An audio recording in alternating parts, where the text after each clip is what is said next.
बोल जाई। कोनो जरूरी ना बा कि उजाला रुपये पैसा पर बिरहा गावेली। उजाला तो केहू 4 रुपए बिरहा गा देनी नहीं। अब कदा कि थरिया लोटा पे उजाला बिरहा गावे लगली। बचल होई बिहावा में के ले ले है।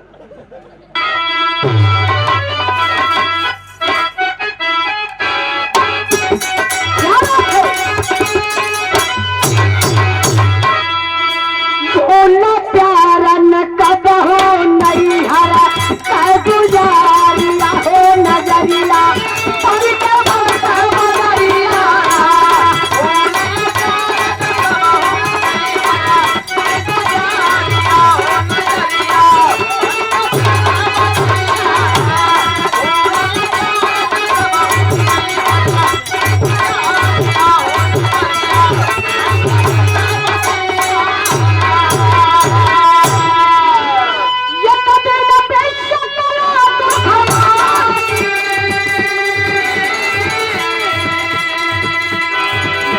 विश्वकर्मा से बानी सैया बचया चक्र जहला विष्णु इंद्र के जाके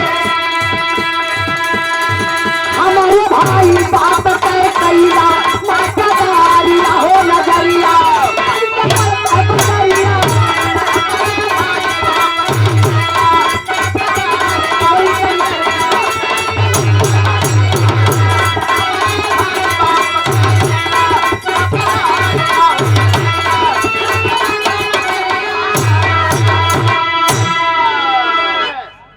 तनी कहानी पर आप लोग ध्यान दें। विश्वकर्मा भगवान जकरे दुल्हन का नाम बतावल गल बाबू विश्वकला। बड़ी सुंदर विश्वकला रहली। जोड़ा बड़ा बढ़िया रहल। जैसे कि आज का यहाँ का जोड़ा रास भी एक रहल। यार विश्वकला यार विश्वकर्मा भगवान। अब आप लोगन का रास कहा नाम कहा वही वहां तक हम पहुँचल नहीं ला। अब पहुँचो तो ना पेबो काहे हमारा अनुभव पूरा हो गया। अब विश्वकर्मा भगवान का बिया हो गल विश्वकला से। विश्वकला केकर बिटिया रही? केकर? ब्रह्मा जी का। ब्रह्मा जी का बिटिया विश्वकला। विश्वकला का बिया भल विश्वकर्मा भगवान से। शादी विवाह के बाद हर इंसान का एक लाइफ होले, अपन अपन जिए का तरीका होला। विश्वकर्मा भगवान और विश्वकला का धीरे धीरे शादी के कुछ दिन बीत गए। एक दिन विश्वकला अपने पति विश्वकर्मा भगवान से वो बात कहली। काली कहो हम सुनले बानी कि तू बहुत बड़ा कलाकार है। बढ़िया बढ़िया अस्त्र शस्त्र बनावेला, हर देवी देवता के देला। एक आठ हथियार बनाई के हमारे भैया बाबू के नैहरे में दे देता हमरे, तो हमारे भैया बाबू का सम्मान तनी बढ़ जाता। विश्वकर्मा भगवान उठ के बैठ गए। खलक कहो तुम्हारे भैया बाबू हथियारा नहीं है का? ऐसे पूछ ले ना। ऐसे पूछ ले इहो लोग साथ बुतावत हो। दुल्हा कुर्सी है ना जयमलवा वाली है। कुछ ना तो अपन आखिर इच्छा पूरा के लिए इच्छा आज पूरा करत हो। देखा एक रजाई में 4 जने हो। तो ठीक है ठंडी है ना। ठीक हो एक रजाई में 4 जने ना 5 जने हो जा। लेकिन आज का दिन मुँहे से मत बोला। हाँ अच्छा ये कहा मुँहे से मत बोला तो कहीं और से बोले चक्कर में पड़ गई। आज का दिन मुँहे से ना बोल के इशारा से काम ला। आज हमान बोले बदे आयल बनी बोल रही कमान पैसा लेत बनी तो हमान बोलत ही ना। आप लोग सुना ठीक है ना भैया? आप बोलिया मत। बिया हुआ भला कि ना होएगा ना तब वो साथ बुतावत हुआ जमाल वाली कुर्सी पर। लड़का का भल हुआ कि ना को ना भल है तब बताया तू का करवा। अपने बोले आई तनी बिरहा पर ध्यान दे।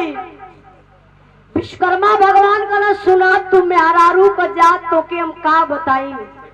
पिटीर पिटीर बोलत हो ना बोलत हिला तो एकर मतलब का समझत हो। विश्वकला कली जोन बोले के बाद बोला हम सुनबे। तब विश्वकर्मा भगवान अपने दुल्हन विश्वकला से कहलन, का कहलन?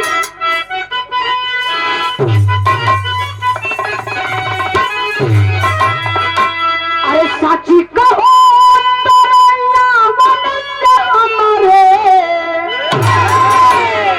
साची कहो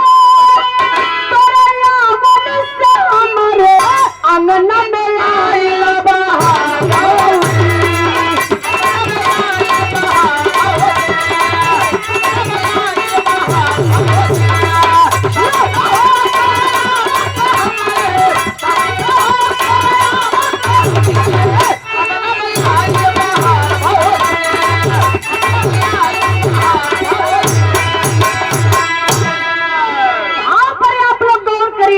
कहना है क्या?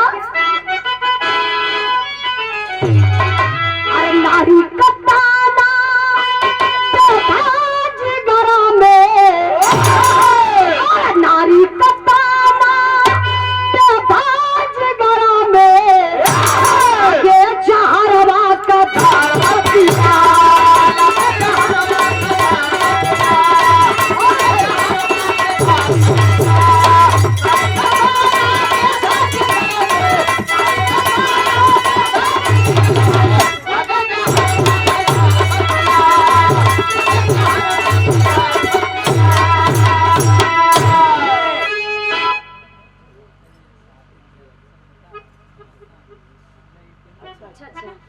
हमारे सुनील भैया, सुनील यादव जी इस कार्यक्रम के अच्छा आप ही के देख रेख में कार्यक्रम लिखल गल और हम कलाकारन के आप लोगों के चरण का दर्शन करे का मौका मिलल। सुनील भैया तनी चाय के व्यवस्था करा दी। हाँ बीरन तनी बीमार है ना, इसे राम नवल यादव व्यापारी आलोक मौर्या वाला भी रहा, सुन ले है आलोक मौर्य सब ना जान पाए। आलोक मौर्य आप लोग समझते हैं कि क्या नहीं? ज्योति मौर्य बतावत हूँ। हाँ ज्योति मौर्य के कहा तो ज्यादा लोग जान जाए हैं, वो SDM साहिबा का बात है। अब जाएगा यो लोग अधिकारी हुआ, अब यहाँ ना अच्छा लगा था कहीं और गवा दिया। ये देखा फरमाइश कैला कि आलोक मौर्य ला बिरहा गा दिया, 100 रुपए का पुरस्कार देके भैया सम्मान के लिए और हमारे सुनील भैया की तरफ से सुंदर पुष्पहार और 100 रुपए का पुरस्कार बिरहा के भाव पर भैया के बहुत बहुत प्रणाम। अपन नमो बता दा। आनंद यादव, हमारे आनंद भैया हमारे सुनील भैया के सम्मान में 501 रुपए का पुरस्कार देके सम्मान के लिए एक बार आप लोग जोरदार ताली बजा के स्वागत कर दी। आप लोग तलिया बजाना, जे ताली ना बजाई अगले जन्म में घूम घूम के बजाई। कहाँ लोग बजाई? रेलवे स्टेशन पे। कैसे लोग बजाई? तो हम ना बता पाए। इहो बता दा ना ये सब भगवान आए जरा बिरहा पर ध्यान दे। वैसे कहा जरा ताली बजाना स्वास्थ्य के लिए हानिकारक है। अरे मूर्ख राम, पढ़ले लिखले होता तब न जनता। ताली बजाना स्वास्थ्य के लिए लाभदायक है। ताली बजेबा तो कबो बीमारी ना पकड़ी। हिजड़न के देखा को दिन हॉस्पिटल में ना मिले। सही में हो सब का कुल बतिया तसे बतावे ला। मास्टर साहब हां ई कुल बात मास्टर की याद रहे ले। आई तरी बिरहा पर ध्यान दे, कहना बका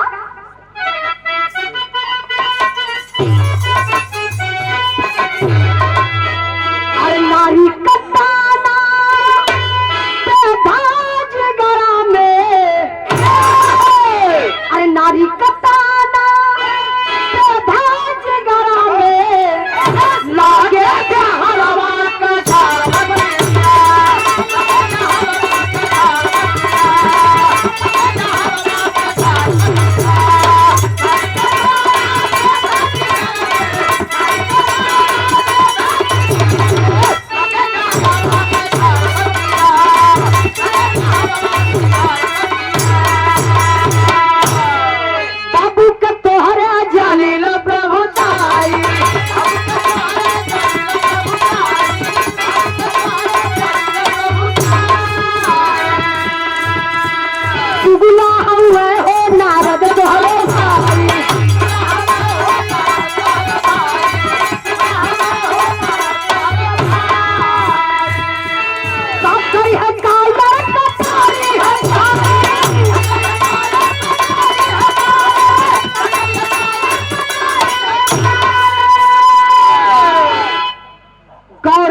करेंगे बाबू?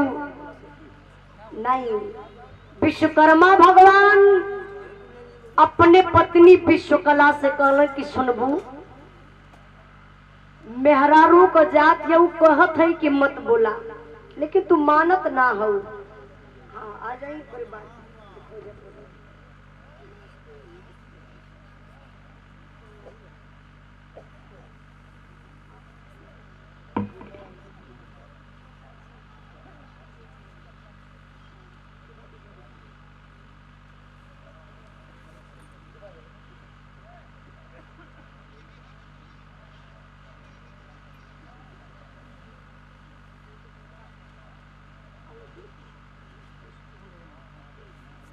ये देखे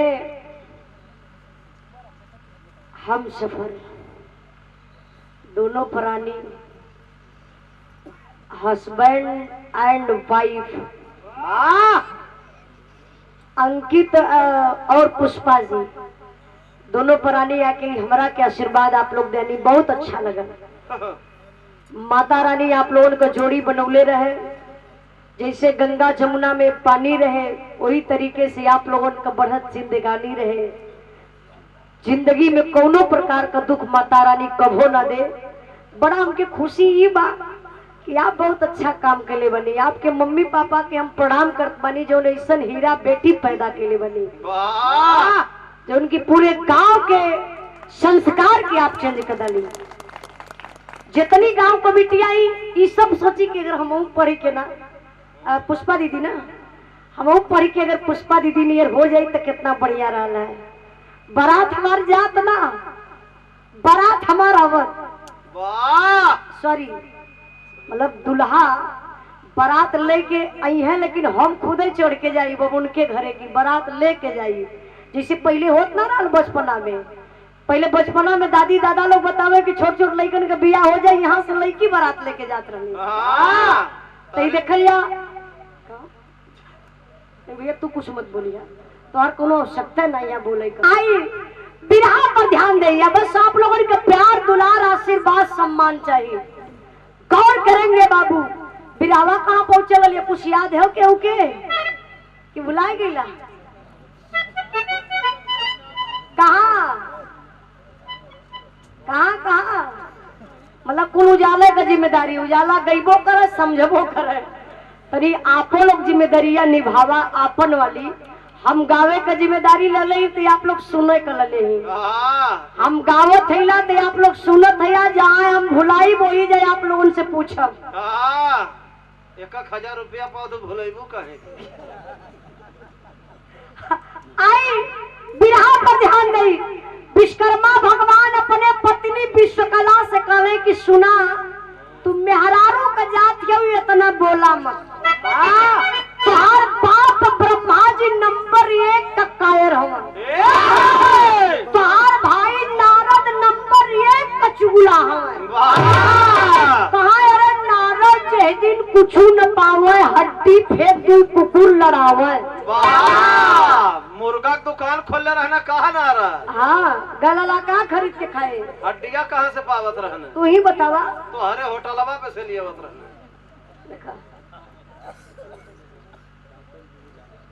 डॉक्टर मुंडी लाल यादव जी, आप बाबूजी की तरफ से 100 रुपए का पुरस्कार आपके चरणों में बहुत बहुत प्रणाम आशीर्वाद कचा रही।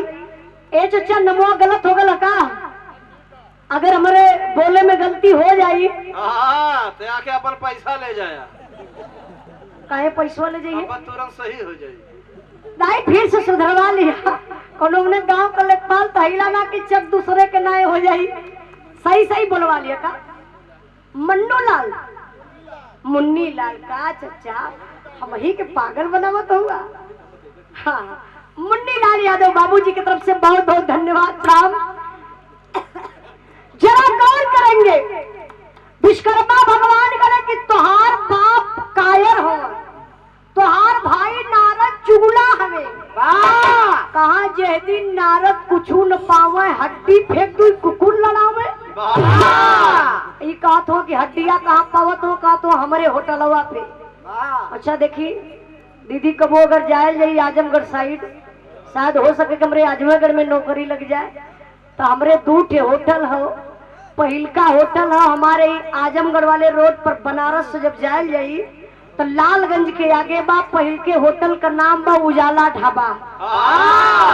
वही पेलकर बाप बैठ के प्याज छीले ले उजाला के करा प्लेट मजा हमार बाप मजे ही परी काहे जब लेबर नहीं रही के माजी। हमार पापा वहाँ 4-6 जने के रखले हवा। ये उम्र में हो तू का समझत हुआ? ना हम तो ना समझते ये सरकारी रखले का मतलब आप लोग समझत हुआ कि ना? काहे समझ गए ना। बेइज्जती मत करावा, सब सही में उल्टा मान जाई यार, हमरे बाप का बेइज्जती हो जाई। पापा हमार 4-6 जने के रखले का मतलब कर्मचारी रखले हो। अच्छा हम तो वर्कर रखले हो। हम तो समझी मेहरारू रखले हो 4-6। मेरे मम्मी के मुँह पे चल के कहा जुल्फिया उखाड़ लिए पागल कहीं का। दूसर का ढाबा है आप लोगों के आशीर्वाद से बनारस वाले रोड से जब जाएगी जौनपुर वही हाईवे पर बा। वो दूसर के ढाबा का नाम बा उजाला रेस्टोरेंट परैया ढाबा। आप लोग कभी भी जाए के भोजन कर सकल जाला। यो बता दा बिना पैसा दहले घुस का ना पैबा लो कहे वहाँ 2 ठे जल्लाद हमेशा रहन होटल पे जल्लाद। अरे पसोइया ससुरा ना ठे मिलला भैया बस कर, अब सब समझ गए तोरे कितना दिमाग हो। गौर करेंगे विश्वकला जब ये बत्तियां सुन ली कली की अरे हमारे भाई बाप का तू बुराई करत हुआ, हमार पति हुआ ना तो हके तो हमारे नैहरे का पढ़ाई करे के चाहिए बाबा। अच्छा तो बिरहा के सुनने वाले भैया बाबू जरा गौर करेंगे। बहिन बिटिया चाहे कितनो पुरान हो जाए कितनो बुढ़ा जा लेकिन उनके नैहरे का ममता जाले ना। हम सच्चाई बतावत है रामाश्रय भैया जो उन्हें मर्द मेहरारू में जिंदगी में झगड़ा ना भइल होई। झगड़ा भइले को उपाय बताइबू का? हाँ वो हमार कमोए जौने मर्द मेहरारू में जिंदगी में झगड़ा ना भइल होई। खाली आप एक बार जाए की अजमाई लिया अपने मेहरारू के नैहरे का बुराई करके देख लिया, वही दिन से समझ लिया कि पति पत्नी में तू खटिया सुतते लगे काहे बजे तब कहाँ कट्ठा रही।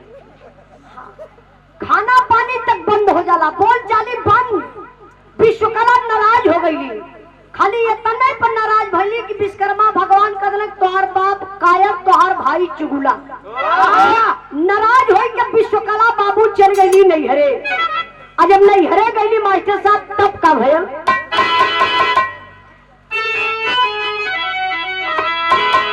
आवा देख ला देख ला।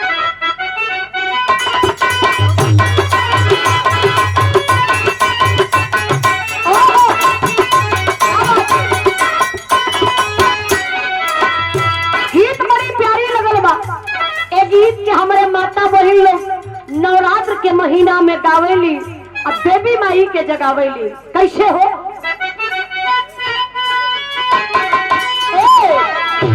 अरे निमिया के डरिया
चली गई नैहरे विश्वकर्मा भगवान के रह ना जात हो। विश्वकर्मा भगवान कलन मेहरारू को जात तो के मनौली ना मनलू चली गईलू नैहरे। का समझत हूँ हम तो के नैहरे में तोरे मनावे आई बा कहले कि ससुराल का बात बा। हमारे बड़े भैया अशोक यादव पैतिया के धरती से ए बिरहा के भाव पर सुंदर पुष्पहार और 1 से 1 रुपए का पुरस्कार देकर के सम्मान किए। भैया के बहुत बहुत प्रणाम आशीर्वाद कचा रही। जरा गौर करेंगे विश्वकर्मा भगवान कहला कि ससुराल का बात बा जाए भी आने बदल ना आई है तो पूरे मर्द जात का बेइज्जती हो जाई।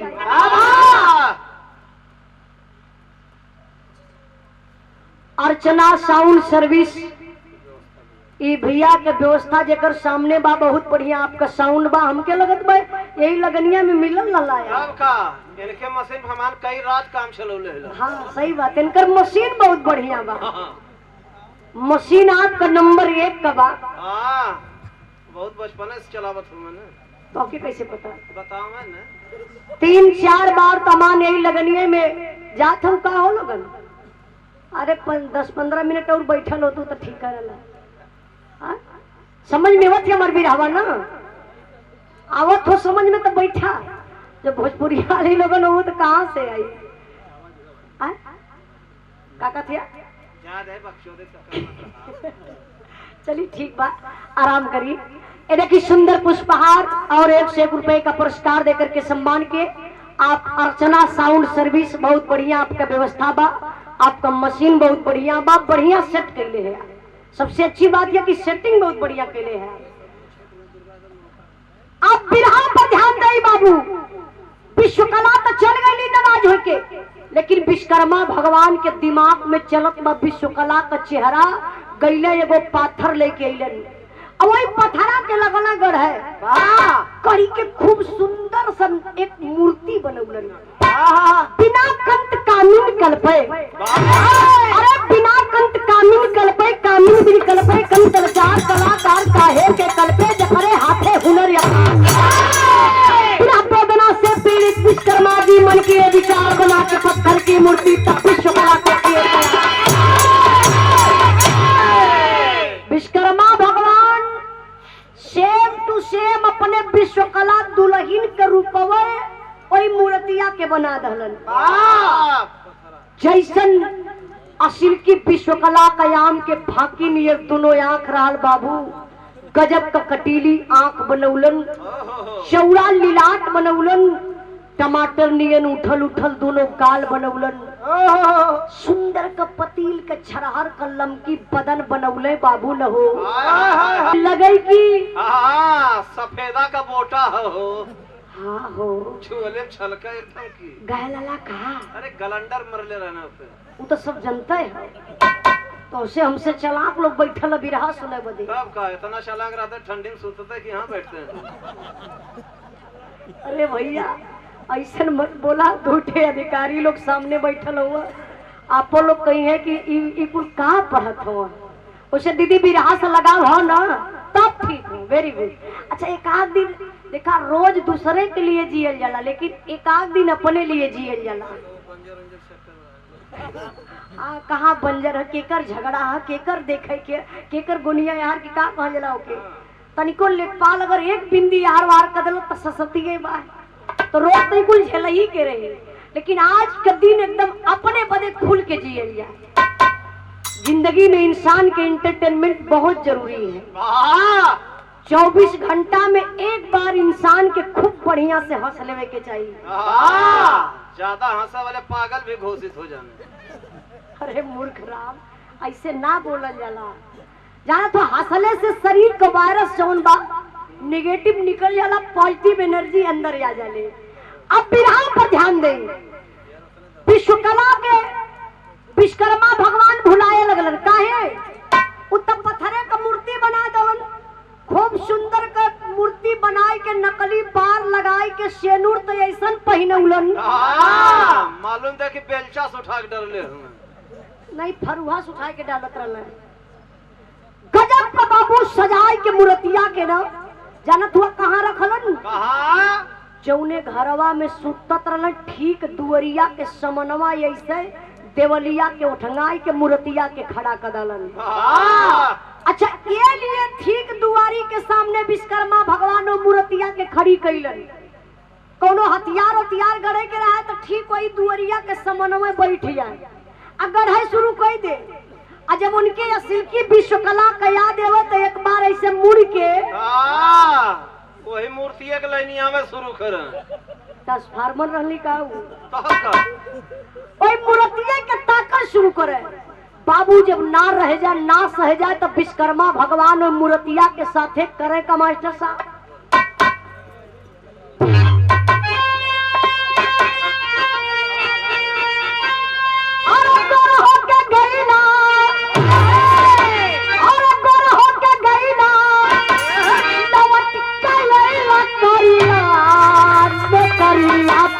छोड़ी दा, अरे नौकरिया पिया छोड़ी दा, चली जाया कोई लड़िया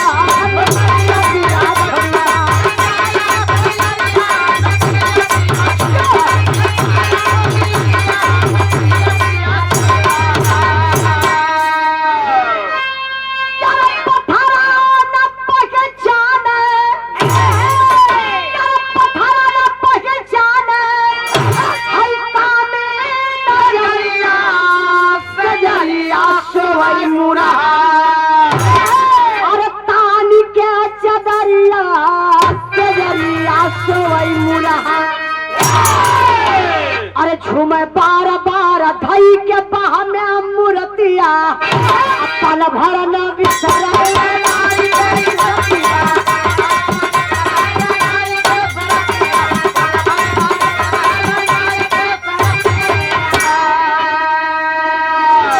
जरा गौर करेंगे बाबू, बिरहा एकदम हमार 2 से 3 मिनट और रह गई बा। विश्वकर्मा भगवान वही पत्थरे के मूर्ति के साथे बितावे शुरू कर दहलन। समय बीतत बा, लेकिन यहाँ का बतिया आप लोग छोड़ी तनी से दिमकवा ले चला। असिल की विश्वकला जो नैहरवा है। ब्रह्मा जी एक दिन बड़ा क्रोधित भइलन। कहले कहो बिटिया के अइले इतना दिन भयल दामाद कबो हलियो चाल लेवे ना अइलन। गुस्सा में लाल बाबू ब्रह्मा जी ब्रह्मलोक से चलल हुए अपने दामाद विश्वकर्मा भगवान के घरे। कैसे चलन? अरे आए विश्वकर्मा के घर पर क्रोध मानी, मूर्ति पे गिर गए कमंडल का पानी।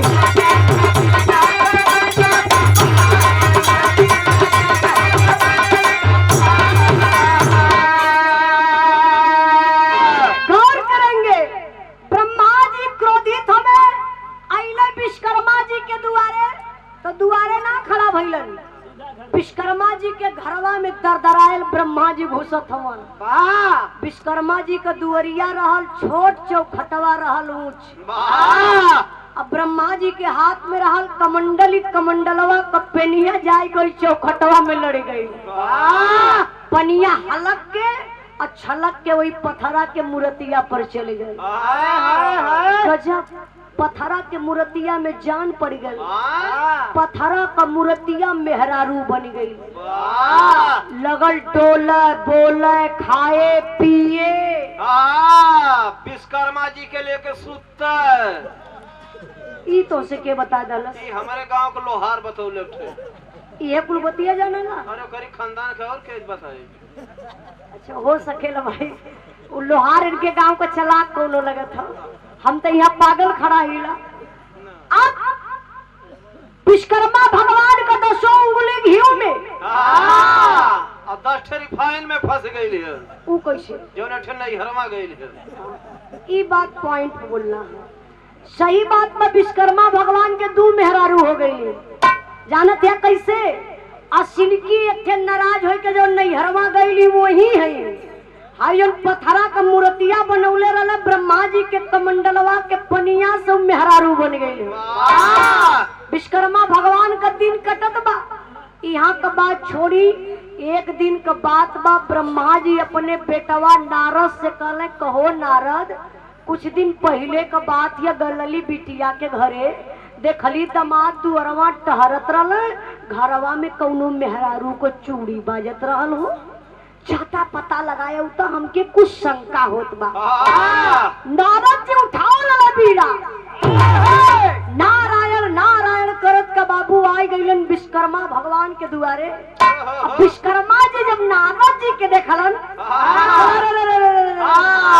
आइए साराम, आइए साराम, आइए साराम, आइए साराम, आइए साराम, आइए साराम। कला आइए आइए, आहो भाग ऋषिराज पधारे, आइए आइए। अरे बिछा दल दरी, और नारद जी बाबू पलथरिया मार के वही दरिया पर बैठल आई। और नारद जी के निगहिया चौकन्ना खोजत बा कि कहाँ मेहररुआ बा जोने के बाबू कहतन चूड़िया बाजत रहल। गौर करा, नारद जी दुआरे बैठल हुआ तो पथरा वाली लेके मीठा पानी ऐली नारद जी की यहाँ खड़ी। नारद जी को मुहवे बवाए गल, नीचे से ऊपर लगल है ताके, कहल कहोई तो बहिनिया लगत बा। लेकिन अब बहिन हम घरवा आली तो बहिनिया घरे रहल है, ई कब बहनोई के घरे आई गई। टेम्पू रिजर्व कई के आइल रहल। हाँ, वही कई ड्राइवर रहल। हम ड्राइवर है तो रास्ता में उलाट दे तो वहां जाते। अब नारद जी के का पता कि हमरे बाबूजी के कमंडल के पानी का कमाल हो। सेम टू सेम बहिनिये का रूप बनौलन। विश्वकर्मा जी बाबूजी के कमंडल का पानी एप्पा चल गई, पत्थरे का मूर्ति मेहरारू बन गई। नारद जी को ना पता बा। नारद जी के ना पानी पियायल ना मिठा खवाएले बाबू। नारद जी पीड़ा उठौलन, नारायण नारायण करत कब चल गई ना घरे। वही बारहवें से चिल्लात हो कल, रे बहिनिया रे बहिनिया। विश्वकला कली का भर भैया कहा तू नैहर संभारत सरवा पने मन के लूटत हो के विश्वकर्मा गरियावत हो। कहा तो नैहर संभारत हो, जा देखा बहनोई। विश्वकला कली का भल कहा दूसर मेहरारू लिए के रखले हम। अरे बाप रे बप्पा, कौन मेहरारू सवत बर्दाश्त करी हो। पुरान नया कपड़ा कुल इकट्ठा विश्वकला हेतना कैली, अब गठरी बनाए के ही काखी तर दबौली, कखिया तर दबाई के बाबू अपने नैहरे से चलल है ससुए। तब गजब भयल, का गजब भयल।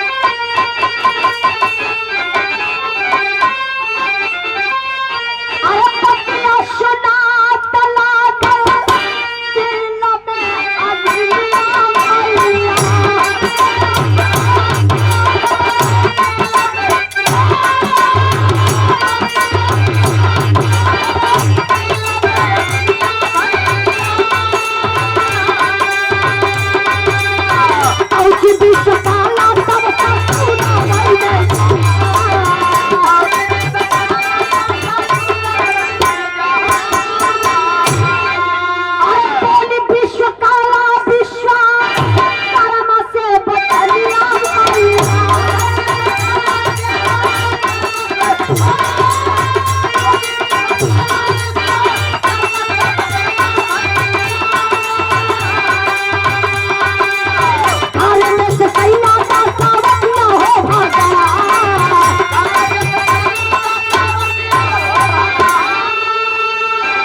नीलमकड़ी नहीं सुनील हूँ। हमरे सुनील भैया इस कार्यक्रम के व्यवस्थापक भैया, एक कार्यक्रम करावे में बड़ा मेहनत हमरे भैया कर, हमेशा फोन पर लगल रहता। कहाँ पहुँचला भैया, दिन का हमार प्रोग्राम रहा देवरिया जिला में, तब वो भैया का फोन कर कि टाइम से लोग आ जाइए 8 बजे तक। तो वहाँ भी प्रोग्राम टाइम से शुरू भल, टाइम से बंद भल, और हमारे यहाँ टाइम से आ गई। अब आपसे कहिए कि टाइमिए से छोड़ दिया। आज हमारा प्रोग्राम है कल, मतलब कल हमारा प्रोग्राम है कलकत्ता और झारखंड के बीच में। अब बहुत दूरी बा, यहाँ से निकलब तुरंत चल दी। तो सुनील भैया ये बात याद रहे, टाइम से छोड़ दिया। ये बैठा था, छुट्टी है। 100 रुपए का पुरस्कार देकर सम्मान के लिए सुनील भैया बिरहा के भाव पर बहुत बहुत प्राण आशीर्वाद का चाह रही। जरा बिरहा पर आप लोग ध्यान दें। विश्वकला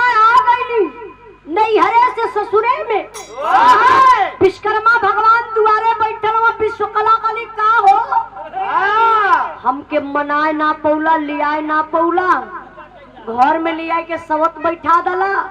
विश्वकला का विश्वकर्मा भगवान कला रे तो ऐसे कब सरवा कह डाला हो। देवी तू का उल्टा सीधा सोचत रहलू, कैसन सबत हो, हम तो हरे ऊपर सबत ले आई। अच्छा तब बिहौती है दरदराइल विश्वकला घर में घुस गई। अब भैया वो पथरा वाली वही अंगनवा में सूत के मैक्सी उठा के बेना से हवा लेते। तू क्या करत रहला वहाँ? वीडियो बनावत रहनी हो। और वह कमाए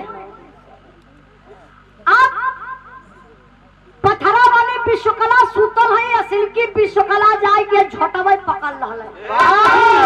पकड़ के विश्वकला कली की करे सवतिया, घर हमार, दुआर हमार, भतार हमार, लेके सुत्ता थी के वही पथरा वाली के। अच्छा तो ये बाबू पत्थरों वाली कमजोर ना है, उठ के तमतमाई के खड़ा भई मरला सा सिल्की विश्वकला के 3 के हुनी। तीसी में तीन नाच के होतना दूर पर गिरली, तबले जाय के पथरा वाली सिल्की के झोटा पकड़लस। कलक करे सवतिया तय कहां से रे? ई बताओ कि बनाई ला हम, खियाई ला हम, सुत्ता खातिर मार कर थी वह सुतलही के मरिए रहा। असली झगड़वा ही है। ई तो से के बताउले वो है कौन है? लोहरा। अच्छा इनकर दोष ना हो, लोहरा का गलती है। गौर करेंगे अब बात बच गई भैया। असल की विश्वकला कहा नकल की के सवतिया, नकल की कहा तू सवतिया। अब वही अंगना में बाबू पकड़ली दोनों झोटा, असल की पकड़लस नकल की का झोटा, नकल की पकड़लस असल की का झोटा। कैली वही अंगना में पट की कपटका, पट की कपटका, पट की कपटका, पट की कपटका, पट की कपटका, पट की कपटका, पट की कपटका।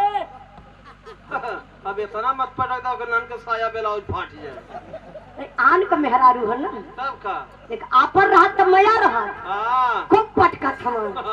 इनकर वाइद खुद ही न पटक दहले। ई कुल तू कैसे जान जाला? का ये वो गुरुजी। अंगना में दोनों विश्वकला कैली पटकी का पटका। विश्वकर्मा भगवान नम गनगनाई के कापा लगल, सोचल कि दोनों तलरी के मर जाए चाहे। अब करी त करी का? विश्वकर्मा भगवान परोर के मंत्र चलो कहला असली नारी असली हो जा, पत्थर वाली नारी फिर से हो जा पथरा वाली स्टाफ। असल की विश्वकला कली देखा सवतिया का कैसे खड़ी है करे लाज ना लगत है। कहाँ खड़ी है तरी कर तलिया हम कहाँ खड़ी हो? वही विश्वकर्मा जी घर में हथवा यारियन बार बार का करत हुआ। अरे भाई तो सीधा यार है फरक। ई पब्लिक भाई हो लोग कहिए कि लगत है यही के कहात बाटे। ना ना आप लोग ध्यान दिया बिरहा पर, इनके हाथ थोड़ी मत आइया। अच्छा अच्छा अच्छा बहुत बहुत धन्यवाद। वही को मैं विश्वास करल तू सही हवा गलत हम है। गलत खंडनी है तो है। जरा गौर करेंगे विश्वकर्मा भगवान खड़ा बोल के कुछ पता ना बा के कोरी का असिल की विश्वकला कली देखा सवतिया ही खड़ी बा। ऐसे धक्का मरले असिल की विश्वकला कली पत्थरा वाली गिरले हाथ गोड़ फैलाए दहल। कहाँ देखा देखा सवतिया के भतारे कमाई खाए खूब चिकन आई। हाँ सही बात है, ये बतिया सही है, ये बतिया हम जानत रहली।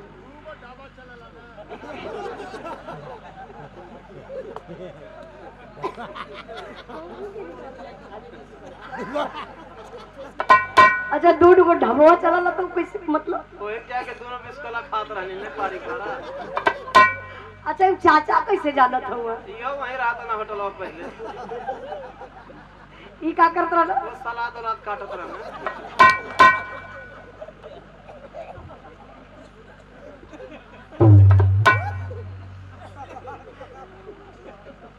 तू हम काहे ले होता भैया 1 मिनट खाली चाचा काय अपने से अपने पैर में कुल्हाड़ी मारत हुआ है। अबले तो सलाद ना कटले रहा लोग। लेकिन दूठ विश्वकला के चक्कर में शराब भी काट डाला। अब असिल की विश्वकला बिरहा पर आ जाई। असिल की विश्वकला धक्का लगी, पथरा वाली गिरल। कहा सबतिया जबले घर में रही तबले हमके डाही, ना रही बांस ना बाजी बांसुरी, लेके छीनी हथौड़ी। असिल की विश्वकला बाबू वही पथरा वाली के लगली काटे। मरली यही से गर्दनवा छटक गल, मरली दोनों बहिया कट गल, मरली सीना फट गल। गजब तयब भयल जब मरली एक छीनी हथौड़ी पेटवा फटल हो, एक सुंदर सा लड़की पैदा भई। मतलब विश्वकर्मा जी अपन काम कहे गुजरल नहीं, ई तो हम ना जानकारी हो। अब कहिया हो जब एक ठो हुआ और लड़की का नाम का पड़त था हमारे बिरहा के आखिरी लाइन बा। अब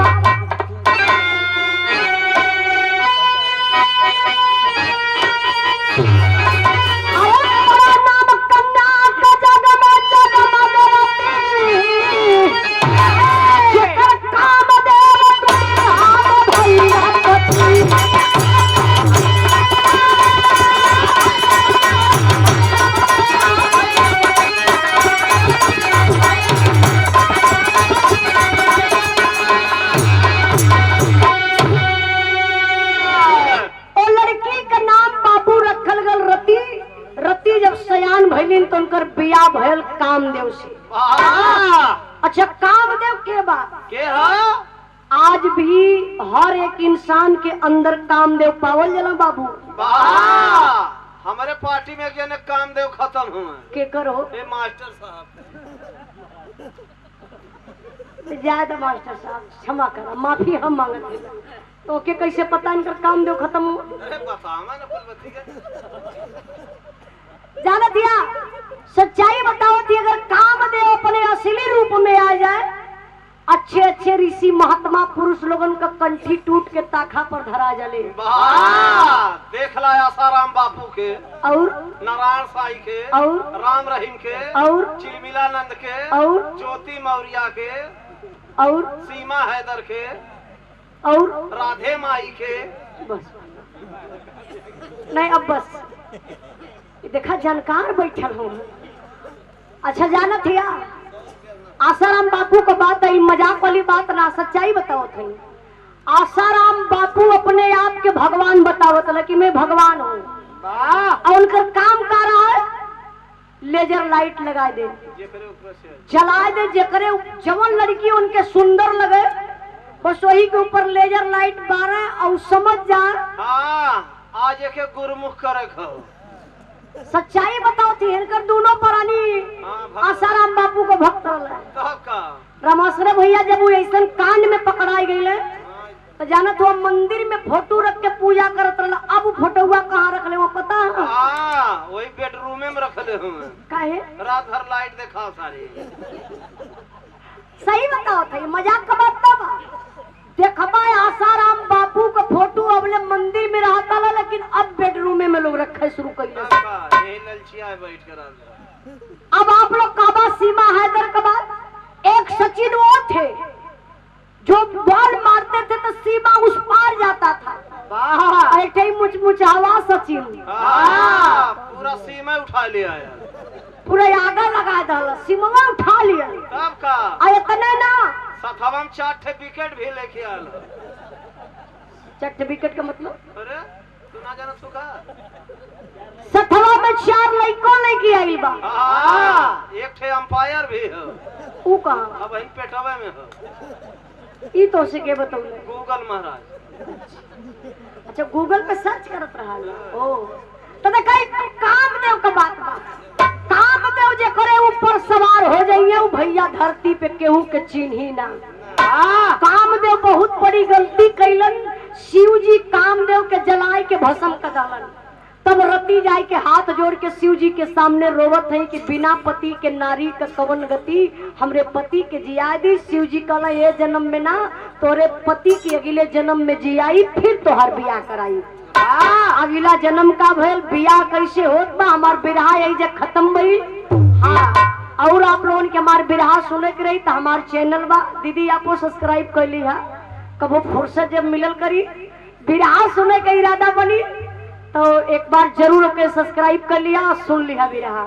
हमारे चैनल का नाम बा उजाला यादव ऑफिशियल, उजाला म्यूजिक वर्ल्ड। हमारे फेसबुक पेज बा उजाला यादव, उजाला फैंस से आप लोग फॉलो कर लिए तो लाइव बिरहा भी सुन लिए और वैसे हमारे बिरहा हमेशा हमारे चैनल पर जात रहे। अब एक बिहार का घटना हम गौले बनी, थोड़ा आप लोगों के बुरा न लगे सुने में। पत्नी ने काटा पति का लिंग। हाँ ठीक तो कैले, देखा बोल देना काहे ठीक कैले। आप परेशान करत रहो तो का करी। हाँ घबरा जी तोहरो नंबर है।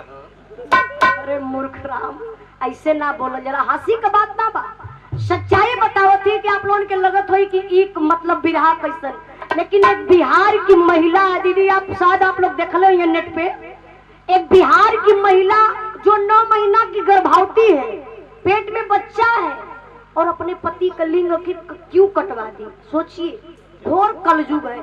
आप लोग पूरा बिरहा को सुनेंगे तब समझ में आएगा कि आखिर रीजन क्या है। वो प्रधानी लड़ाई चक्कर में काट डाले रहा। नहीं, अब कुछ भी हो, हकीकत जो घटना उसको हम तो काल्पनिक नहीं कर सकते हैं, इसलिए बता रहे हैं कि आप लोग जरूर सुनिएगा। हमारे बिरहा का आखिरी लाइन में मैं सब खाला